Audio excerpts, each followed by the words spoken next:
manifested itself in the decision to participate in the CIMA 2015 World Business Challenge.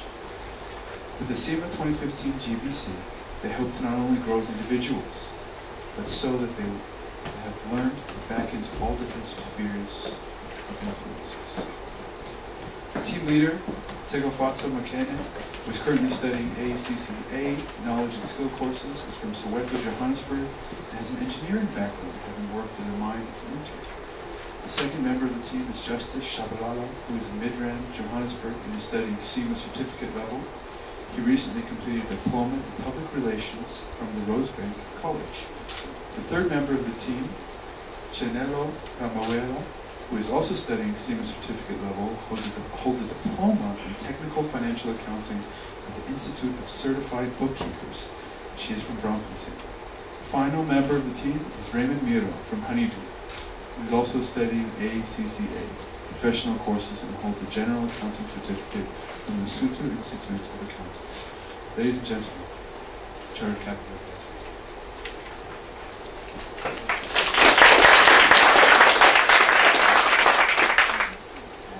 Thank you to the MC. We'll go through just a promo of what we think CIMA is.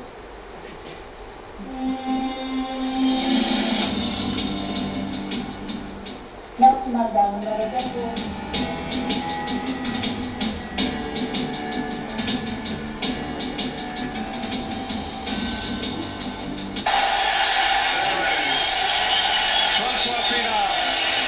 Nelson Mandela is cheering along with the whole of the stadium.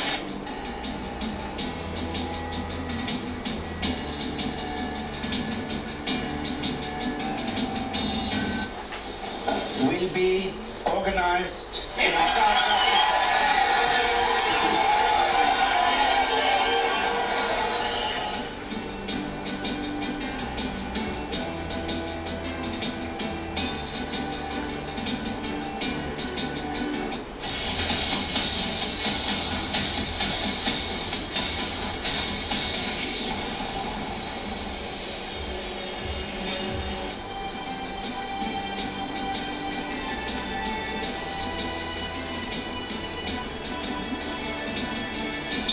Presents a colourful tapestry of national pride. At the start of a competition that would not only be fierce, but for South Africans, profoundly significant.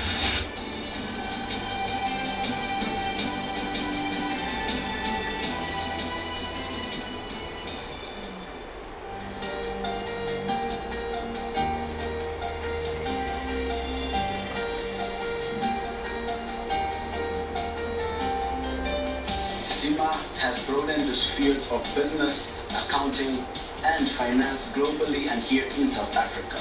Today, CIMA is raising 4 young global leaders to take on the world.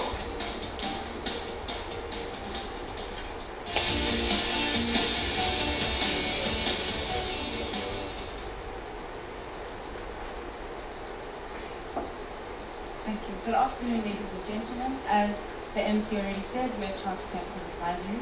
Thank you for giving us the stage to present to you the issues being faced by the YJ board. Now, what we're going to do is go through the prioritization. We'll then go through each issue and give recommendations on each. And finally, we'll go through the ethical considerations. I hope this is acceptable to the board. Thank you. Prioritization. So there are 4 issues before you today. Firstly, the issue that was prioritized first is a 3 out of 4 licenses won. Now, this has been prioritized in respect to urgency and impact. This was given a high impact given the fact that 31% market capitalization was gained. Secondly, it has a high urgency given the fact that YJ only has 2 weeks in which to respond to these licenses. The issue given the second priority was the militant threat that is being faced in the country where AA field is and the safety compromise as a result of that. Now, this is a high impact given the fact that it relates to safety, health, and environment, which is a critical success factor, and it has a high urgency given the fact that we don't know when this militant threat will escalate. However, we're still dealing with a probability, whereas the first issue has a direct deadline of only 2 weeks. Thus, it was given priority 2. The issue given the third priority was YJ's long-term future. Now, this speaks to sustainability, and thus, the possible changes that YJ would have to undergo would be high. Thus, it has a high impact. However, there's 7 years in which YJ has time to respond. Now, this 7 years is actually not short, given the amount of change it has to go through. So there is an urgency to it. So this is given a priority of number 3. And lastly, the farm-out offer given by Liquid Gold. Now, this was given the last priority because even though there are only 30 days in which you have to respond to this, the amount that was given for this issue and the manner in which the amount was given gives it actually a small impact on yourselves at this moment. Thus, this was given the last priority. To go through the first priority. Thank you. As my leader did highlight, the first issue will be licensing. Well, we evaluated this using the Johnson and Skoll model. What does it look at? It looks at suitability, acceptability, and feasibility. Suitability. This looks at whether this is the right opportunity for YJ. And it is the right opportunity because the 3 licenses more are on shallow waters, and YJ's core competence is producing on shallow waters. And Ulansha was brought in to bring fields into production quicker. The second is acceptability. Is this acceptable to the key stakeholders in this industry? One of the key stakeholders is the government and the shareholders. The government looks at job creation, while the shareholders look at the returns. So this is indeed acceptable. Is it suitable? Is it feasible? Now into feasibility. As Ulansha highlighted, the main issue here is money and management. I shall take you through the money issue. Well, we have 3 options using the pecking order theory, which looks at the cost of acquiring finance to buy YJ. The first issue you'll look at is cash. Using the 2015 cash flow, we realize that we do have 70 million. YJ does have 70 million.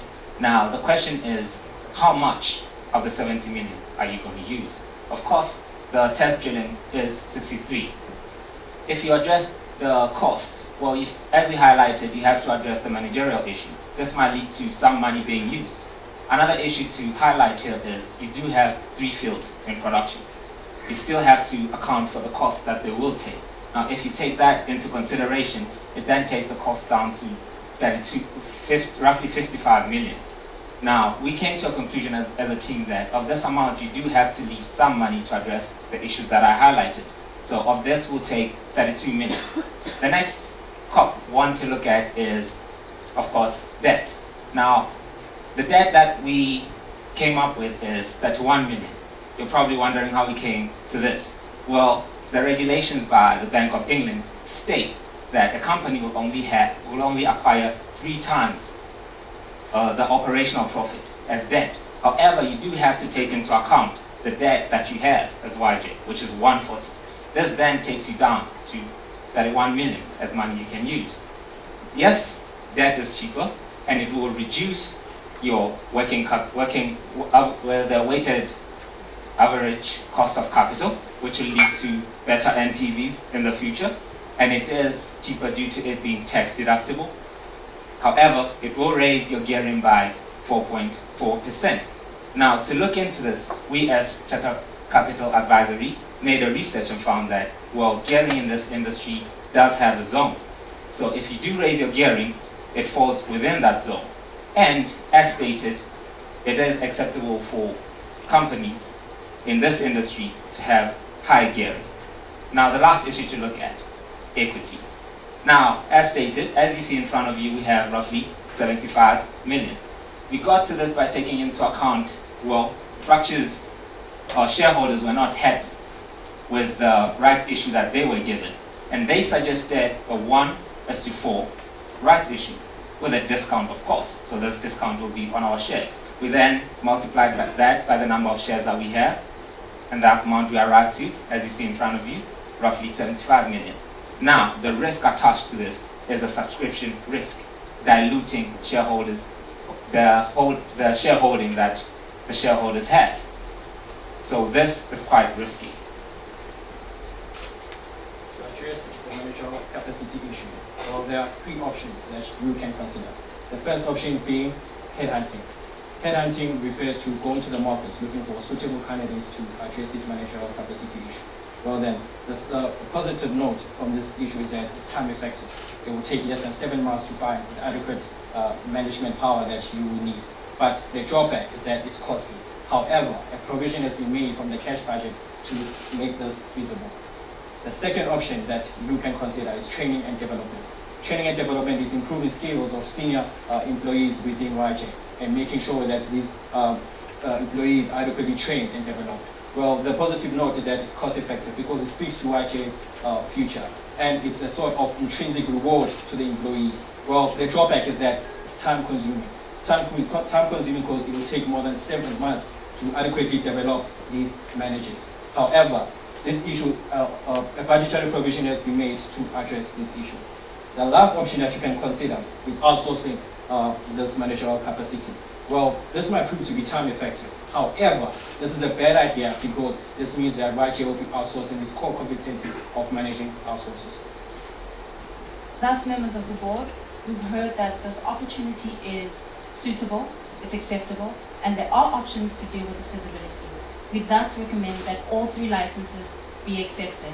The feasibility issues, we recommend that financing be raised through cash and debt, as specified by my learned colleague, and we also recommend that the managerial issues be addressed firstly by undertaking training and development and addressing the shortfall through headhunting.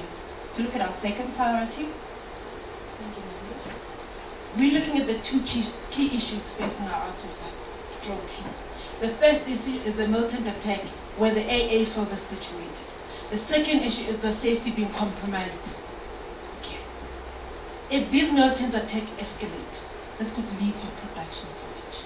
On the other hand, with oil flow continuously being unchecked, this could also lead to a possible safety and environmental disaster, compromising SHE, which is safety, health, and environmental, which is a critical success factor in this industry and could impact on YJ's track record of obtaining future licenses. We use the 4 T's to treat this. The first T is terminate. Well, what are you looking into as YJ when saying terminating? Well, you're looking at shutting down the AAA field. Please bear in mind this contributes to 40% of your revenue and you're expanding as a business. Would you look into cutting down this revenue while you're incurring so many costs? Surely this is not advisable. Tolerance. Okay, the second team to look at tolerance. Well, since your team has found a replacement and the replacement is coming within a month, you can choose to wait for this replacement. However, this will mean that for the next 4 weeks, safety measures will be compromised in the field. Transfer. This looks at transferring this problem to the government as it's their duty to protect the country as a whole. Or we could treat this issue.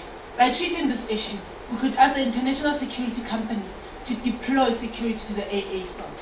To address the safety control measures, we could deploy an interim engineer to the AA front. Or, as the replacement engineer, offer him an incentive to start now rather than later. Members of the board, we've heard what a serious matter this is. We thus recommend that this be treated, firstly, by redeploying security from our Asian fields to the African field and also increasing the security. Secondly, we recommend that the safety control measures be addressed by having an interim engineer come in until the incumbent comes.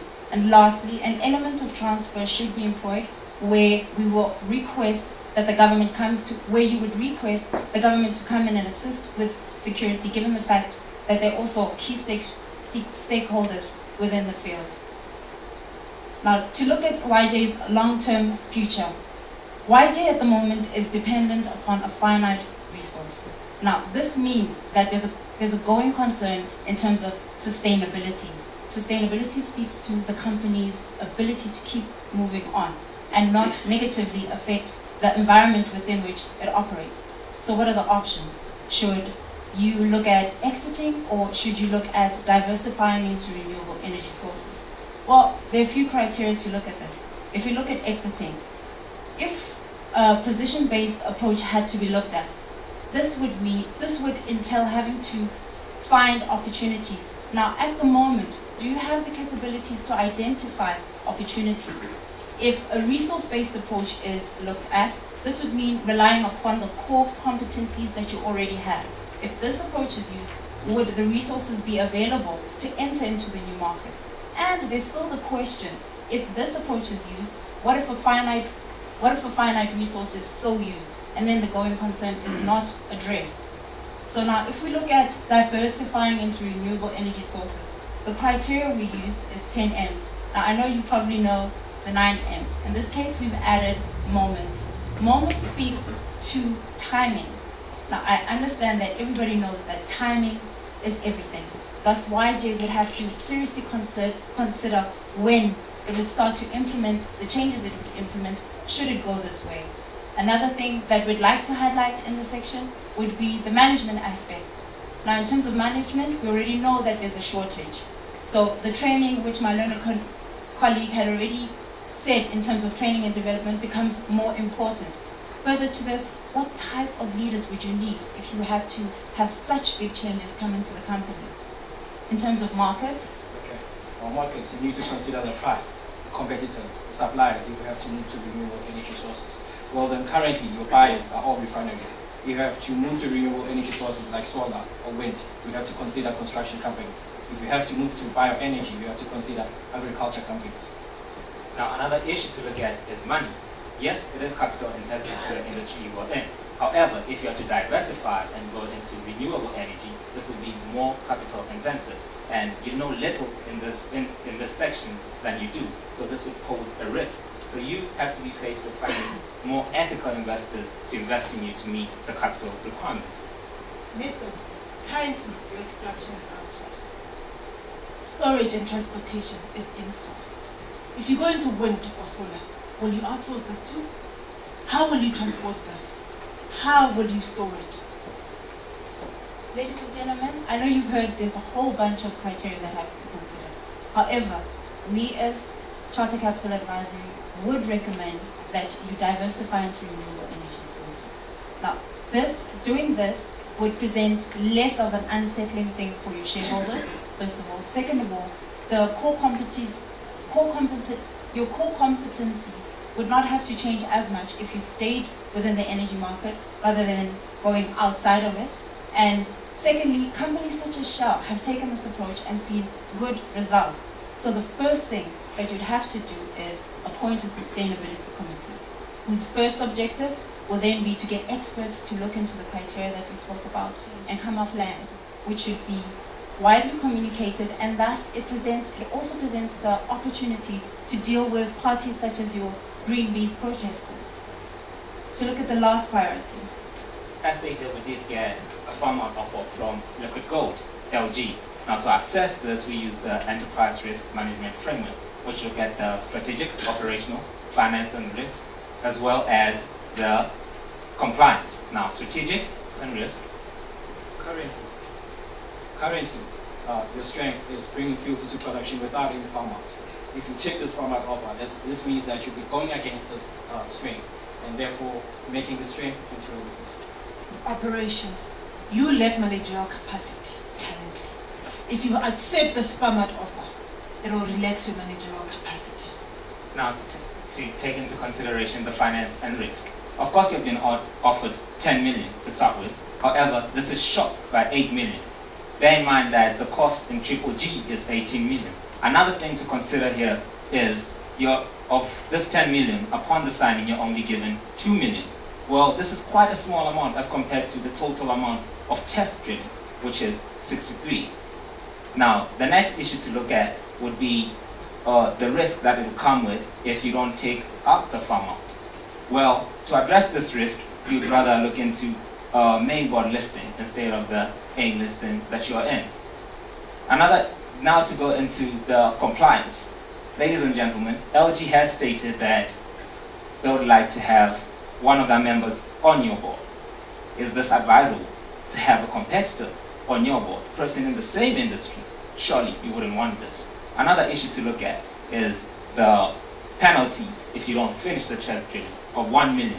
These are continuous. This would see if you don't finish the test drilling, you continue paying 1 million per month.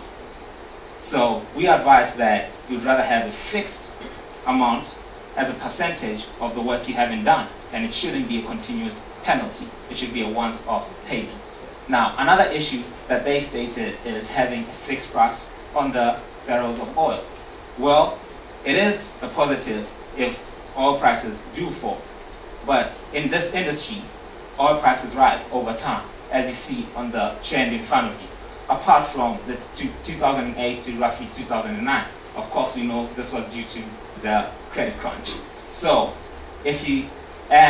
you'd wonder, well, the price changes change over, say, one period of a year if you look at it. And the investors we have are institutional investors. They are long-term investors. So surely this 1 year off change would not really deter them. Thank you, Tamara. Thus, members of the board, we would recommend that this formal offer not be accepted. Why? Well, even though it relaxes your operational needs, it does not speak to your strategy. It's financially and compliance, in terms of finance and compliance, it's too onerous. Thus, we recommend that a letter be drafted to LG specifying that at this time, the offer will not be taken and making sure that it is open so that future negotiations can be gone into. In terms of Orit Mende, we recommend that he take steps to upgrade YJ from the AMI to the main board listing. Finally, to look at our ethical considerations. Ladies and gentlemen, as you see in front of you, these are business ethics that are practiced all over the world. Well, some of these ethics have been breached within and around YG. Well, then there are two ethical issues that we'd like to look at. The first one has two dimensions into it. The first dimension is forgery committed by Jewel Team. Well, a senior engineer decided to leave Jewel Team. And then after the senior engineer left, Jewel Team decided to forge the engineer's signature. This shows that Jewel Team lacks integrity. This shows that Jewel Team is dishonest because they put profits ahead of people and they've breached the trust that they have with YG.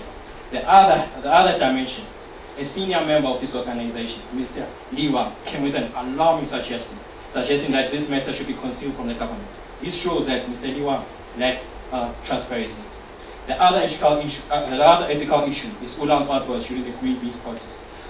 His outbursts and his statements show that he lacks duty of care of future generations and the environment. On the other hand, it shows that he's egoistic and self-interested, because at that time, the only thing he could care about is his wetsuit and his BMW 650i.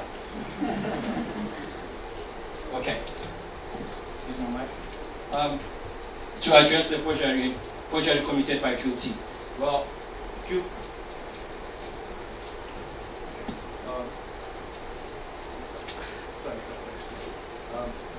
YJ should not accept the correction from QT. They should rather enforce to them that a disciplinary process should take place to make sure that these perpetrators involved in this forgery issue should be dismissed. The suggestion made by Ulansha, and all, this should be reported. The incident at this field should be reported.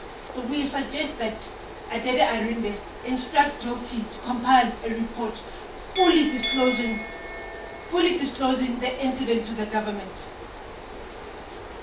Thank you, members of the board, for listening to our recommendation. We'd like to open this up to you to ask any questions you may have.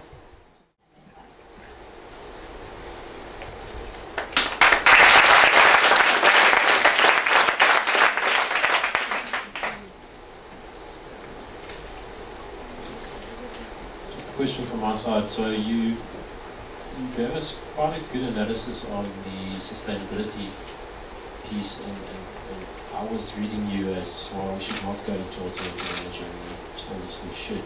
Caught me a little bit by surprise. Have you considered any other options for us rather than going into sustainable energy? Do you think there is other options that we can think about? Well, what you could do is, you had already started being active within the midstream activities. So you could go into midstream and look at downstream. However, The problem is your going concern will not be addressed, which is sustainability, which is the fact that you depend upon a finite energy resource. So that is why we did not recommend or list that as an option, because it doesn't address the going concern. Yeah, the issue at hand.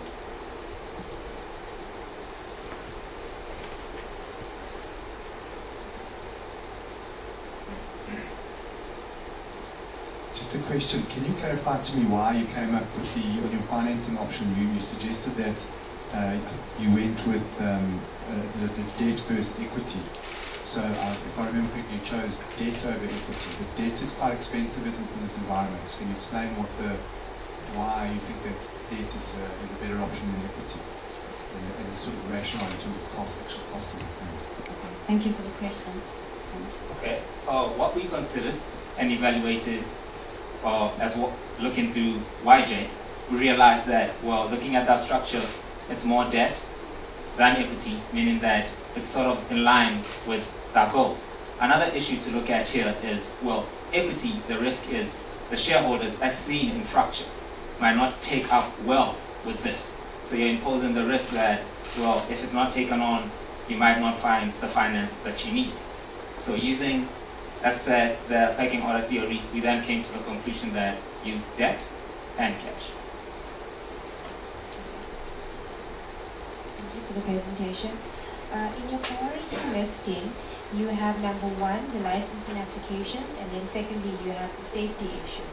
But when you go on and you spoke about ethics and the forgery issue, you spoke about him lacking integrity, and if I quote, it was putting profit before people. So we're not putting profit before people if we tackle the licensing issue first and then go into the safety. Thank you for the question. It's very interesting indeed. We had quite of a debate with that with my team when we come out with the report. Okay, when it comes to ethics, ethics cannot be commercialized. The duality issue is a commercial issue. The safety measures and the security issue is commercialized. When it comes to ethics, when it comes to integrity, when it comes to transparency, we cannot commercialize ethics. Ethics is ethics on its own. It should be practiced all the time, and commercial issues need to be addressed in the commercial and business way. Thank you. Thank you for the presentation and for making the recommendation that we look into alternative sustainable energy solutions to ensure we're going concern. We've never done any of this. So what kind of alternatives do we look at? How do we go about doing that? You're sending us in a totally different direction. We've got absolutely no knowledge of that sector. That's very, very valid. Thank you for that. So what we had suggested was a sustainability committee should be set up, as we do recognize that at this point, this is not where you are. So the sustainability committee's job would be to find the experts who can look into each area that we spoke of in terms of money, in terms of the markets, in terms of the materials you'd be looking at. And we just briefly looked at things such as if you had to, let's say, go into solar, go into wind, the types of resources the types of materials you'd be looking at. Would you now, instead of outsourcing, would you then actually have to have the skills to do it yourself? So that's why we said, okay, a sustainability committee is necessary, which is going to appoint people to actually go and look at the different options, bring those onto the table, and then from there, come up with a sustainability plan, which will then speak through how you would address this issue.